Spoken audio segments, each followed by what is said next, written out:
walienda na wakaanza kulipa matajiri na wengine huko matraders, wakamaliza pesa kwa traders badala ya kulipia ule mkulima ambaye ametoa jasho.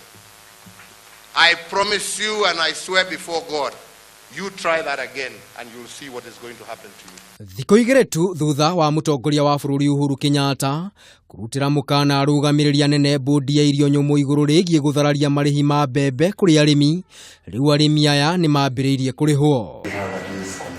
Agikira ndeto eno mukonde, Minista wa utamburukia wa mahinya Eugene Wamalwa nioigire makiria ma gicunji kia 50 nimarikitie kurihwo gukinyaniria na riu. Kufikia sasa nina furaha kujua ya kwamba zaidi ya 50% ya wakulima walio kuwa wanadai pesa wamepokea malipo yao na wanaendelea hata siku ya leo kufanya hayo malipo. Wamalwa augite marihi maya no maguthii nambere, agitanya gukinya kiumia twerekeire arimi othe ni magukorwo marihitwo. Na tunatumaini ya kwamba kufikia siku ya Jumatatu wakulima wengi ambao tulikuwa bado hatujawalipa watakuwa wamepokea pesa zao vile iliamrishwa na Mheshimiwa Rais.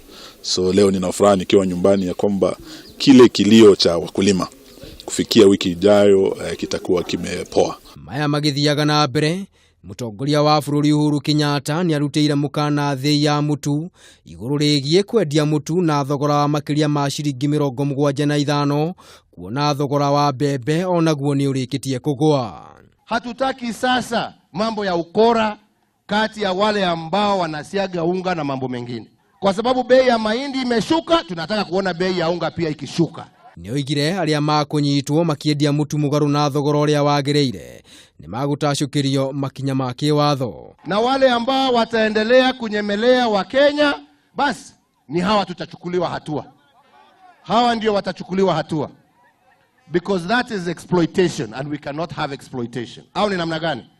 Na kama unataka biashara hiyo, kwenda tafuta nchi nyingine ya kufanya kazi hiyo, lakini sio Kenya. Uhuru akwaragia hindi ya tafarira ya mweri ya gutheria mucii wa Nairobi. Andu-ini a Kameme TV, ritwa riakwa ni Maina wa Mwangi.